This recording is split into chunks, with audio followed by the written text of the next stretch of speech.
The NBA trade deadline it's here. Things are getting crazy and wild at this point in time. Uh, who knows what could happen?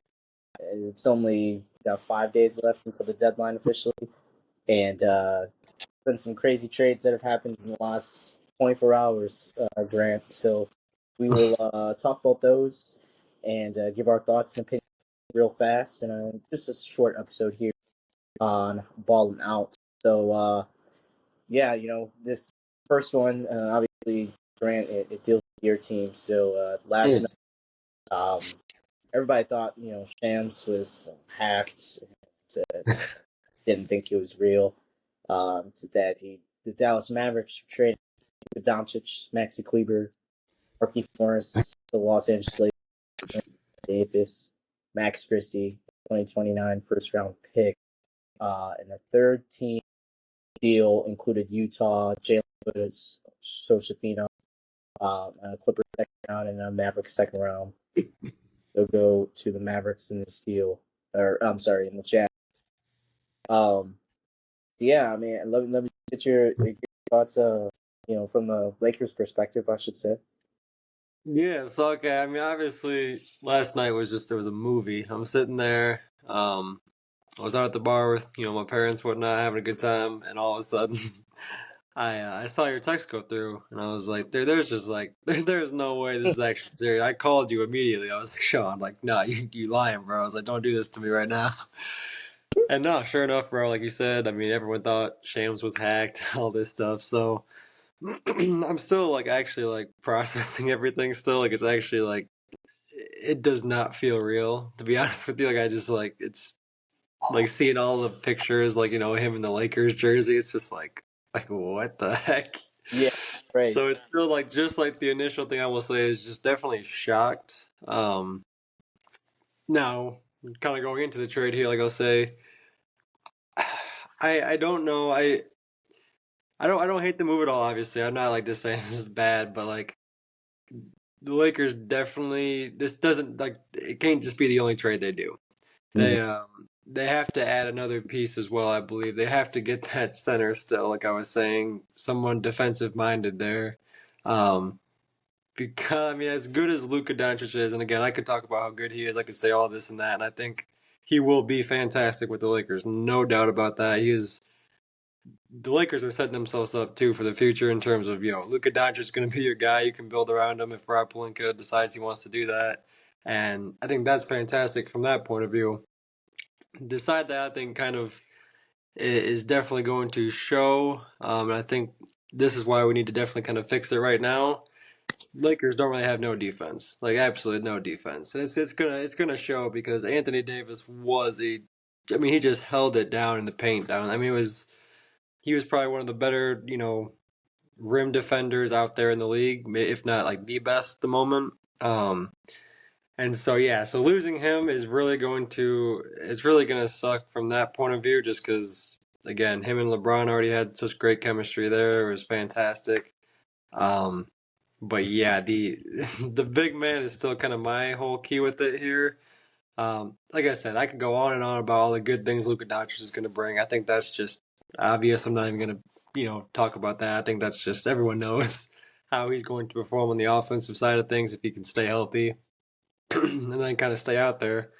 But yeah, I think it was a shocking move to say the least. But I think the Lakers still need to get another piece there, just because again, you look at that starting lineup right now. If you're gonna have Jackson Hayes, the starting five there, you can. I mean, I've seen a couple different things. If you want to start Kleber, if you want to start, Dorian Finley-Smith, it'll be interesting to see what they kind of do. But in my opinion, as great as a trade as that was, they need to continue to make one more move for a center. Absolutely. I think Rob needs to stay on the phone, Yeah. within this next couple of days to see if he can, try to fill out that roster and everything because LeBron and Luka, I think, need similar type of rosters, players around them to be successful. You saw how long it took in Dallas, for them to finally have success in the postseason. and it was a defensive-minded roster with some shooters around it. Um, LeBron needed shooters, defensive-minded rosters. And I feel like the Lakers, they're there. Maybe need a couple of additional pieces. I think the big man is going to be the biggest thing about it. Hmm. Looking at the other side of this trade, for the Mavericks, you're just coming off of a trip to the finals here against the Celtics with Luka Doncic, and I guess from what I've been reading, I don't know what's true or what not. I'd like to kind of hear more, but I heard from the press conference today basically that Nico Harrison, the GM of the Mavericks, said Luka didn't want out. He didn't express anything like that, but it was now. He said it was a not only a win now move, but for the next 3 or 4 years. I mean, Anthony Davis is getting up there in the age. Kyrie Irving's getting up there in the age. So, like, yeah, I don't know about 3 4 years. That might be a stretch. You maybe might got the next 2 years to possibly do something. But I think Kyrie and AD is going to be a nice duo. I can't lie. Oh yeah, no, I agree. I think yeah, from the Maverick side of things, like again, you're getting a defensive stud that's going to go in there. He's going to play. He's a perfect complement to Kyrie. If Kyrie, can stay out there and stay hooping like he is, um, yeah, I think those two together will be fantastic. I think this puts the Mavericks in a good position to win now. However, though, it's like I just can't believe they would do that trade. Like you have a 25-year-old Luka Doncic. That's just still like it just. I get And it. you Like I see said, Rob, the whole thing about Rob, like you're joking, right? Like yeah, no, he's like, yeah, are you serious? And he's like, yeah. And they're like, okay, yeah, like obviously. Because I think, I mean, for the Lakers, it's like, yeah, dude, that sets your like the Lakers are setting themselves up for their future for sure. Like you got a oh yeah, 25-year-old Luka Doncic, like that's perfect. That's what you need for the Mavericks. It's like, okay, if you can't win now, if you couldn't do it with like Kyrie, Clay's obviously not the same person he was. I mean, they had a game today actually. They lost by 40, but Klay Thompson was 1 of 10. Like he had 2 points. Like so, at the end of the day, I think even if you have Kyrie and AD, I still don't think this makes them the favorite to win it. Like I don't think that puts them like at the top of the chart. I'm not saying that they're any worse off because right now they're sitting at that 9 spot right there. So I think they'll definitely improve from there. But at the same time, I don't know how you can do this trade if you're the Mavericks. Like I just don't know how they decided that Luka Doncic had to go. I've heard I, all this stuff about no defense. He's getting a little like overweight and whatnot, but I don't care. Like I honestly actually don't care at all. It's yeah, Luka Doncic at the end of the day, which I'm still in this like kind of just like shocked phase here. So I think I need to still collect my bearings and like actually like give it a couple like days before I really like actually understand what's going on there, dude. yeah. No, I mean, I'm still there too because I was still thinking about. I gotta have been all day, and it's just like, Hmm. what happens for the Mavericks to just be like, yes, we're going to give up on it, like generational type of player, like That's yeah. Hmm. made the first team All NBA. Every year he's been in the league, and that's 7 years, and then all of a sudden you're just like, oh well, he's getting a little too fat, and Literally though, yeah. so we're just gonna trade you. And so, I think there's should have been people saying about the whole contracts thing. They didn't want to give him the supermax and things like that. But I mean, come on now. And I kind of part of me feels bad for the Dallas faithful and Oh yeah. that. So, yeah, that's unfortunate. I'm surprised I haven't seen any videos of Luka Doncic jerseys being burned in Dallas. But at the same time, like it wasn't. He didn't want to leave, and I don't think Yeah, no. he wanted. They're not burning jerseys. I've seen people. There was a dude I saw on social media. He's sitting there. He's in his basement. He's got like a picture of Luca and Dirk. He's got like the Luca jersey on. Another picture of Luca, and he's just sitting there like he just looks like he's about to cry. He's sounds like, oh my god. And like they're literally holding I protests right now. They're holding protests outside American Airlines right now, outside their stadium. Like yeah. the like you said, the Luka faithful are pissed. They are not happy whatsoever. So yeah, that's the other thing too. Is just like how is this gonna work chemistry wise too? Like I mean, it was like Luka, it was like the guy there, and so once you just say, you know what, like you're gone.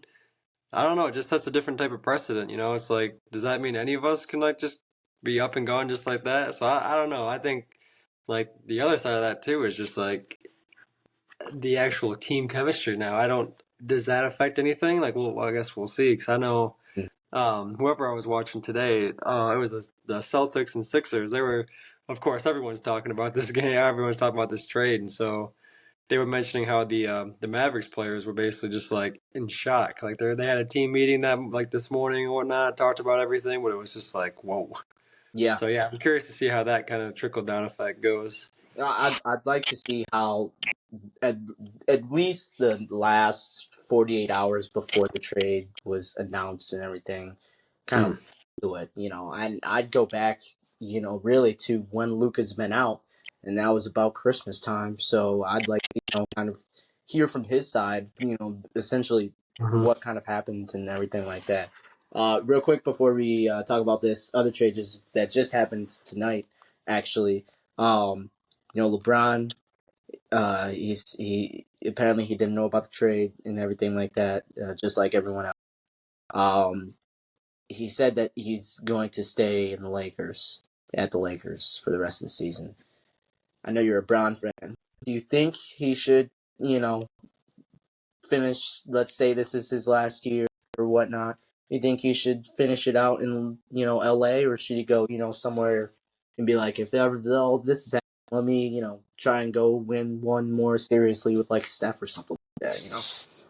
Well, I would have said that maybe before, like if we get to that point, like with the AD, and you're like, yeah, okay, like at the end of the day, like this is Bron's final season. Like I would love to see him and Curry play. That's no, like I think that'd be the coolest thing, but no, not anymore. No, no, that they got Luka. I'm like, hold on now, hold on. If you can put a piece around him, you can win with the Lakers. And so obviously, I want to see my boy win. So Yeah, I would say now, I mean, yeah, before that trade, I would say when that time came and if everything kind of lined up, then I'd say, yeah, dude, go play with Steph, go do what you gotta do, or go back to Cleveland for all. I mean, you go back there, try to go, win one more with Cleveland, especially since they're kind of in a good spot right now. But yeah, now you got Luka. I'm just kind of like, yeah, I think you gotta see it through. I gotta see it through. I it's not a bad idea right there. Like we already said, Luke is kind of generational. He is generational. So yeah, Mhm. yeah, we'll see kind of how the rest of the season that those two teams will definitely have very lots of eyes on them from around the world. Especially as we get down to the playoffs and everything like that. So the second trade that actually happened 34 minutes ago, before we realized we were recording this. De'Aaron Fox, Sacramento, goes to Sacramento traded De'Aaron Fox to the San Antonio Spurs in a multi-team trade that involves Chicago Bulls Zach LaVine, and he goes to the Kings. So essentially, the full trade: Spurs get De'Aaron Fox and Jordan McLaughlin. Kings get Zach LaVine, City Sissoko, 3 first-round picks, 3 second-round picks, and the Bulls get Zach Collins, Trey Jones, Kevin Huter, and their own 2025 pick from the Spurs. Um, just my first thing looking at this, the Spurs not having to give either Von Castle or Devin Vassell or Chris Paul for Massive W. the Yep. Kings. I don't care. Like you had to have gone over at least for one of those three. I mean, Chris Paul been the last one, but Stephon Castle or Devin Vassell, like, I mean, come on. I don't know what they're doing right there, but I what are don't know your thoughts? why they wouldn't either. Like, I have no idea why they wouldn't. If you get rid of De'Aaron Fox, the point guard, what do you think you need in return? It's Yeah, like, because I mean, again, like Zach LaVine, he's had a pretty solid, I mean, pretty decent year. Averaging 24, basically 5 and 4.5 assists there. Like, he's definitely like I wouldn't say he's like a bad player by any means. For the Kings, but it's just there is so much that they should have done for the Kings if you're trying to get, again, if you're getting rid of De'Aaron Fox, that is, who, again, wasn't too far, or was it a couple of years ago, he was an all-star there. Yeah. Uh, so it's just like, I mean, we're talking about a very solid player there. And then, I mean, again, just Zach LaVine is kind of like the guy that you're getting back. It's like, okay, I've seen enough. I'm good. 'Cause it's just, yeah, I mean, again, injuries haven't really done Zach LaVine well either. He hasn't, been able to stay 100% healthy. So it's like, who knows what you're going to get there. I know they got a whole lot of picks, which again, that's solid in that respect. I'll give them that, but man, getting rid of De'Aaron Fox, and you got a chance to grab some young talent, especially from the Spurs. Like that's what we were mentioning just podcast a couple of days ago, saying I was saying I think De'Aaron Fox is probably going to end up with the Spurs, but it's like what are you going to have to give up to get him there? And they didn't have to give up anything really. I mean, not in my mind, not much at all. So I think that works out very well for the Spurs. Like you said, I think Kings got fleeced if you want the honest truth. And obviously, the Bulls got rid of Zach LaVine's contract too. So I see two winners, and then there's just the Kings. Yeah, that's a good explanation there. Two winners and the Kings kind of. I mean, hey, Zach LaVine and DeMar DeRozan again. And I thought that was so funny. DeMar left Chicago to get away from Zach LaVine, and 6 months later, said, And now they "Oh, we don't play with DeMar again." like, hold on, let's try this again. No, yeah. So interested to see, and like I said, yeah, I thought it was very curious that De'Aaron Fox wanted out right now as the Kings have kind of turned things around for this season. But yeah, we'll I don't know. I guess Spurs obviously they're setting up their future because I would not be surprised now that they were able to keep Stephon Castle, Devin Vassell, Jeremy Sohan, Keldon Johnson. Like they basically kept all their young pieces.